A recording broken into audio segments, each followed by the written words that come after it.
A man and his family ventured far into the Canadian Arctic in the dead of winter, 1870, in search of game.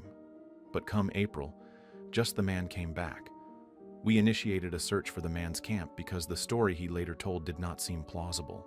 The eventual discovery of his camp would rank among the most horrific events in Canadian history, to the point that it verged on becoming legendary. If you're skeptical, this story's beginning won't be fun. But believe me, if you persist, things will eventually change for the better. Please use caution when watching. These are some of the most upsetting occurrences that the channel has ever reported, even though they are brief and not described in any detail. Legend has it that somewhere in the Canadian Arctic, far away from any human or animal settlement, hides a shadow, blacker than night. Cree and Algonquin youngsters would hear tales of the shadow from their elders around campfires as a warning about the dangers of giving into baser emotions like greed, despair, or starvation. Through the centuries, people passed down the legends with a blend of trepidation and respect for the supernatural being they portrayed. This specter was more than just a monster. It was known as the Wendigo. It was more akin to a wraith that preyed on the naivety of the human spirit. Legends describe the tall, gaunt creature with dark skin stretched taut over jutting bones. As for the Wendigo's feet, legend has it that they were nearly a yard long, had just one toe, and monstrous fingers that ended in claws capable of ripping a man's intestines out with a single swipe. Legend has it that even the most courageous hunters were scared off by its thunderous, boomy voice. The Wendigo was defined by its ravenous appetite, not its outward form.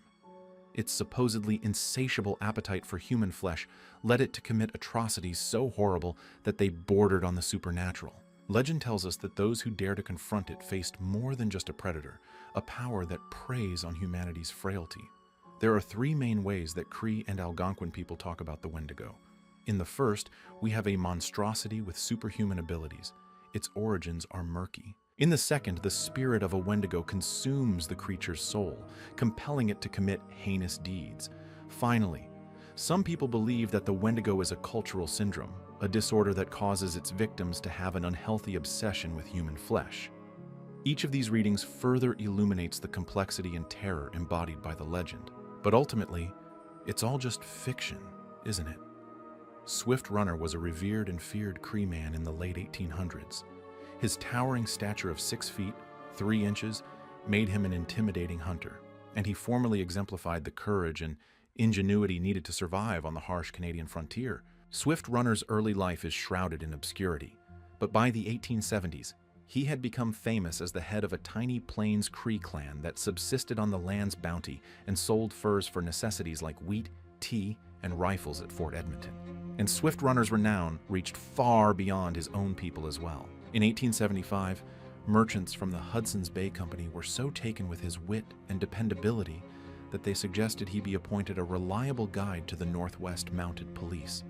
For a while, it appeared as though Swift Runner's leadership and abilities could unite the Cree with the conquering settlers. Then, beneath this alluring surface, there was a shadowy side. Trade had introduced Swift Runner, like many others in the area, to alcohol, which had a devastating effect on him.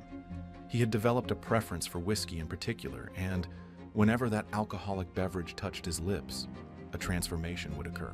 Swift Runner, when sober, was an impressively competent and charming man, but when intoxicated, he transformed into a monster. Rumors of his violent tantrums spread, and his formerly esteemed reputation became one of dread. His brief stint as a mounted police scout ended in shame, and his decline continued. Swift Runner's life story intersected with the Cree myth of the Wendigo, a specter that could infiltrate the lives of the oppressed and morally tainted. Swift Runner had first encountered this shadowy figure many years before, on a hunting expedition with a boy in the heart of the forest. Swift Runner ate the boy's corpse when they were both starving to death. This inconceivable deed made Swift Runner seem susceptible to the Wendigo's captivity, according to some. Swift Runner's decline had accelerated by 1878, and as his drinking worsened, his violent tendencies grew more pronounced, as did the whispers of the Wendigo's influence that followed him.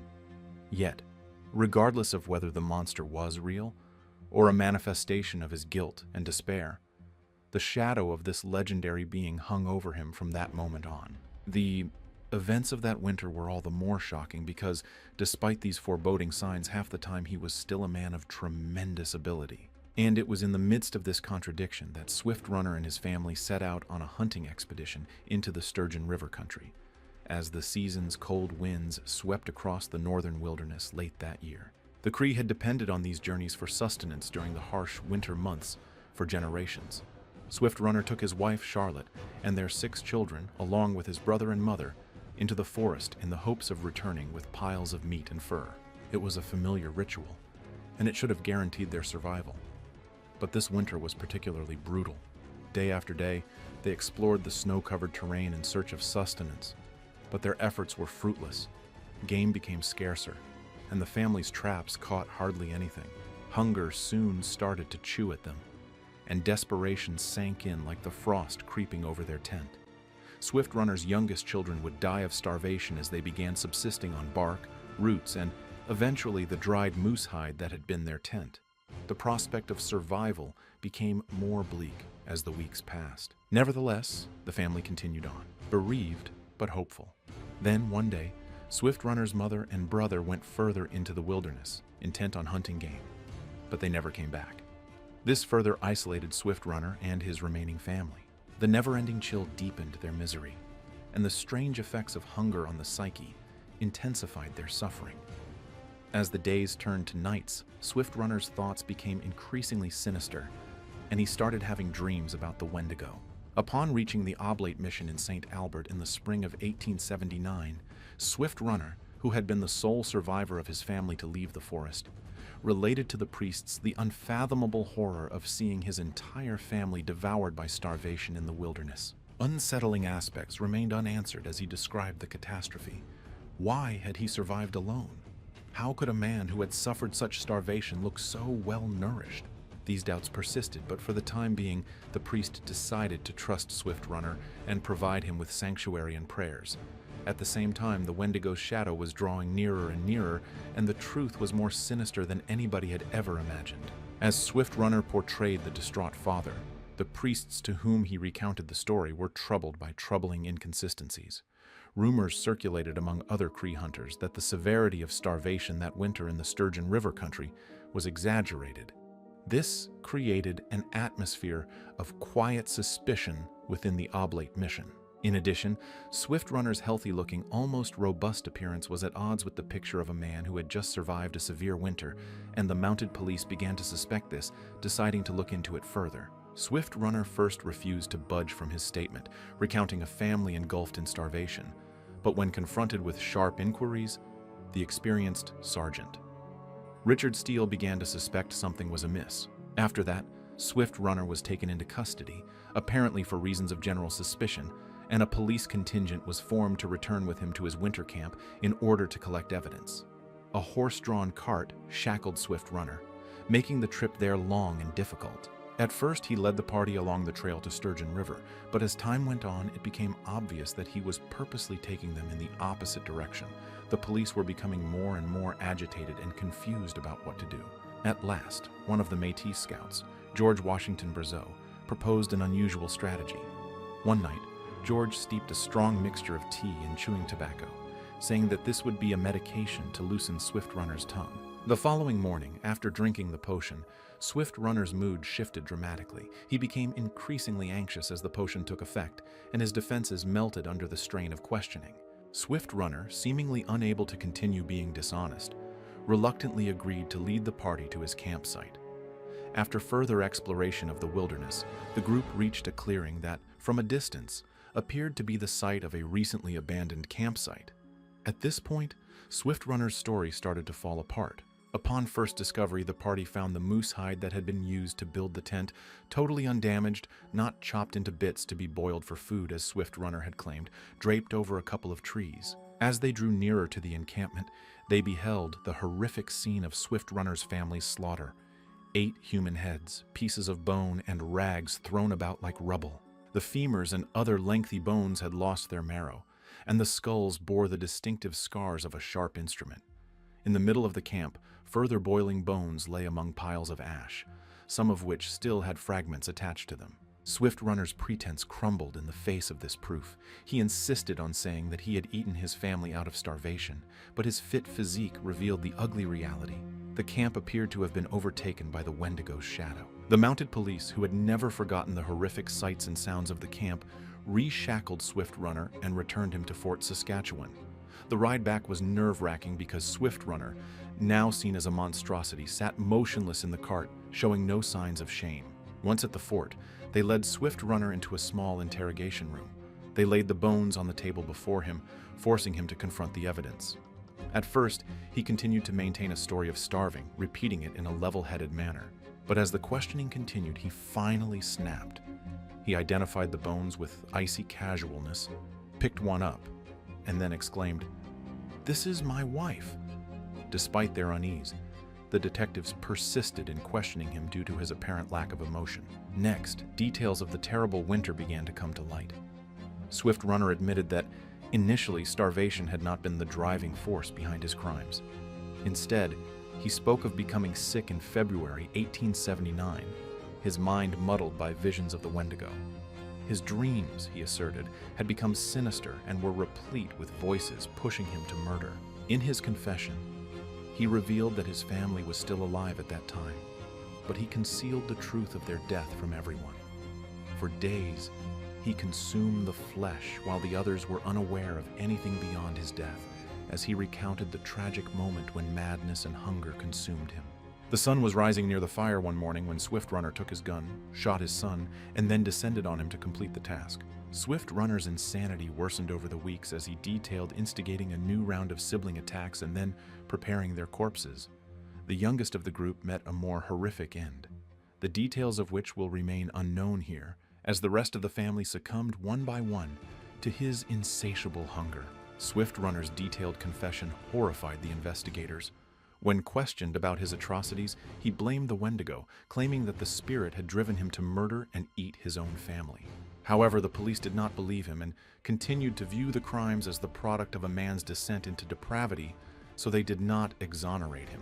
At the conclusion of the interrogation, Swift Runner's guilt was beyond reasonable doubt. He was officially accused of killing his family, and his trial was scheduled to commence on August 16, 1879 in Fort Saskatchewan, marking the first murder trial in Western Canada's recorded history. On that day, the courtroom was filled to capacity with settlers, Cree observers, and Northwest Mounted Police, all of whom were anxious to see the proceedings because the case had attracted the region's undivided attention due to its ugliness. Swift Runner, when he took the stand, admitted to the murder of his wife and 5 children, but he maintained his story that his youngest son had starved to death, and that his mother and brother had vanished into the wilderness.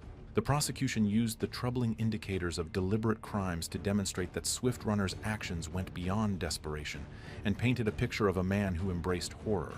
Witnesses then testified about the evidence gathered at the camp. The defense attorney for Swift Runner tried to use the Wendigo legend to explain his client's behavior as a possession, but the colonial legal system rejected such claims as superstition, so the burden of proof was on the jury. After 2 days of deliberation, the jury returned with a unanimous verdict, finding Swift Runner guilty. Swift Runner was eventually condemned to die on December 20th by the court, which had previously given a strong message to both the Cree and the settlers that, despite cultural differences, justice would be swift and uncompromising. In his alleged confession to Father Hippolyte Leduc, the oblate priest who cared for Swift Runner while he was in prison, the date was drawing near, and the details of his crimes were as follows. First, because they were unsuccessful hunters, Swift Runner and his family butchered and ate their dogs. Then, while his mother and brother went hunting, he remained behind with his wife and 5 children. After his mother and brother failed to return, Swift Runner's wife abducted 5 of their children to search for them. This left Swift Runner alone with his son, whom he confessed to having attacked and eaten in the days following their departure. As he meandered through the forest in the days that followed, Swift Runner encountered his wife and other children and informed them that the boy they had left behind had starved to death. Swift Runner went into an unprovoked rage, shot his wife, and attacked all but one of the children. With only one remaining, he and the child feasted on the carcasses of Charlotte and the others for over a week. The rest of the family then reluctantly accepted the news and went back to camp. Hunting became a real possibility as the weather warmed up, but Swift Runner continued to worry that the 7-year-old would reveal his father's crimes to the others at some point. So, instead of taking that chance, Swift Runner completed the task at hand and dealt with the boy in the same manner as the others. In a mixture of regret and resignation, the priest would later characterize these confessions as very disturbing. However, Swift Runner accepted his sentence with a stoic attitude, despite his assertions of Wendigo possession. The North Saskatchewan River lay frozen under a thick layer of snow near the prison yard on the cold morning of December 20th. The temperature hovered around -40 degrees, freezing everything except the fire around which a cluster of 60 Cree and Métis trappers huddled, along with the 20-man garrison of the fort, who had gathered to see Swift Runner's last moments. Standing on the scaffold alongside the condemned man, Father Leduc felt the chill of the frigid air intensify the gravity of the situation. Despite his shivers, perspiration beaded down his temples and back as a result of the stress of that day. Pulled the lever, and the trapdoor opened before a stunned audience. The execution of Swift Runner was the last act of a story that blurred the lines between myth and reality. Some saw him as a man pushed to the brink of insanity by his loneliness and hunger, while others saw him as the very incarnation of the Wendigo, a myth brought to life in the merciless Canadian North.